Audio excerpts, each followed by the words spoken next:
کسی شخص نے کہا کہ میں یہاں پنڈی بائی پاس پہ جانا ہے، تو میں نے کہا کہ یہاں مرکز سے باہر نکلو تو سیدھے ہاتھ ہو جانا، وہاں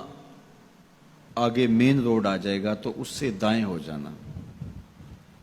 کچھ فاصلہ کاٹو گے تو آگے بائی پاس ہوگا۔ تو یہ ہے ارات الطریق، راستہ دکھلانا، اس کی رہنمائی کرنا۔ تو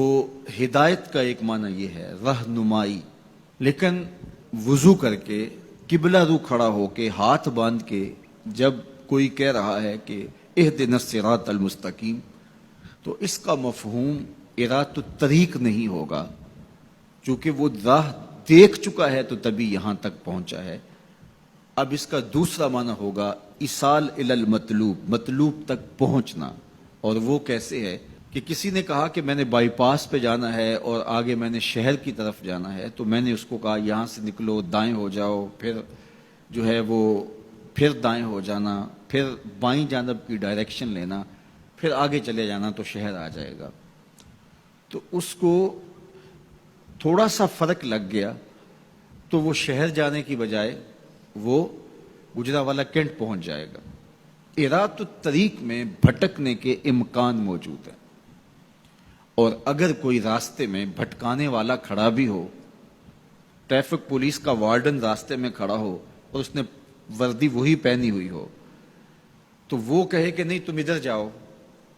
تو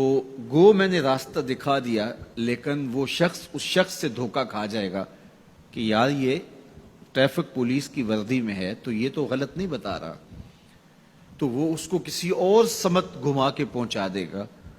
اب راستہ اگر صرف دکھلانا ہی منزل تک پہنچنے کی ضمانت ہوتا تو لوگ راستے سے بھٹکتے نہ، کیونکہ راستے میں ایک جعلی وردی پہنے کھڑا ہے جو لوگوں کے راستے خراب کرتا ہے، اور اس نے اللہ کی حضور، اللہ کی عزت کی قسم کر کے کہا تھا لَأَقْعُدَنَّ عَلَىٰ صِرَاطِكَ الْمُسْتَقِيمِ، مالک تیری طرف جو سیدھی راہ جاتی ہے میں اس راستے پہ کھڑا ہو جاؤں گا اور تیرے بندوں کو تیرے تک نہیں پہنچنے دوں گا، دائیں بائیں بھٹکا دوں گا۔ تو ارات الطریق میں بھٹکنے کے امکان موجود ہیں۔ اور دوسرا ہے ایصال الی المطلوب، آپ نے کہا کہ میں نے شہر جانا ہے، مجھے راستہ بتاؤ، میں نے آپ کا بازو پکڑا، آپ کو ساتھ لیا اور شہر پہنچا کر کہا کہ یہ تمہاری منزل ہے،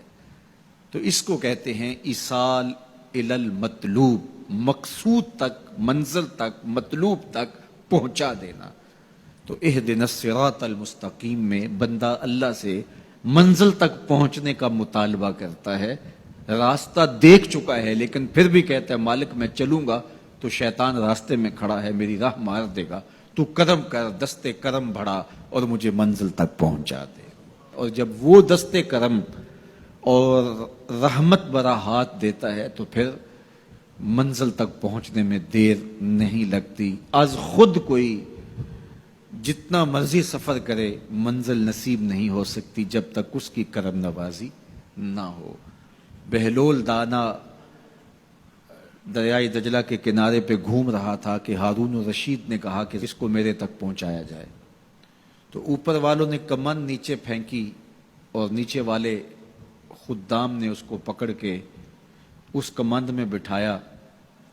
اور اوپر والوں نے اوپر کھینچ لیا، تو 2 لمحوں کے بعد محل کی چھت پر بادشاہ کے سامنے تھا۔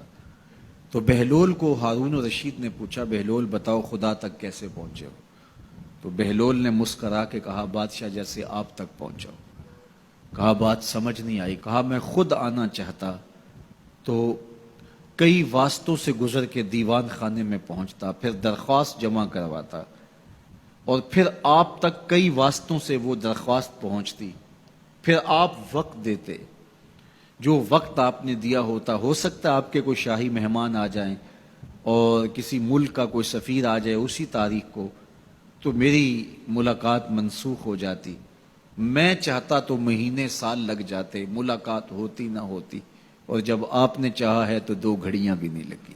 تو کہا کہ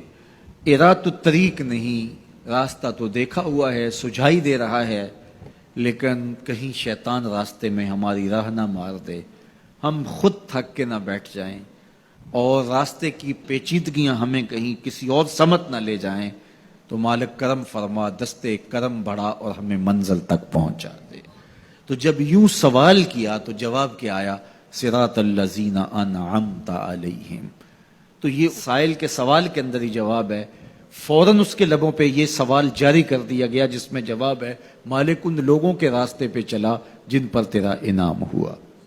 اور اللہ کا انعام کن پر ہوا؟ انبیاء پر، صدیقین پر، شہداء پر اور صالحین پر۔ اس طبقے پر اللہ تعالیٰ کا انعام اور اس کی کرم نوازیاں نازل ہوئی ہیں۔ تو کہا اگر تم میرے تک پہنچنا چاہتے ہو تو انبیاء کے راستے پہ چلو، صدیقین کی راہوں پہ چلو، صالحین اور شہداء کے راستے پہ چلو، تمہیں منزل نصیب ہوگی۔ یہ وہ خوش نصیب لوگ ہیں جو میرے تک پہنچے ہوئے ہیں، اور جب تم ان تک پہنچ جاؤ گے جو خدا رسیدہ ہیں تو تم بھی منزل تک پہنچ جاؤ۔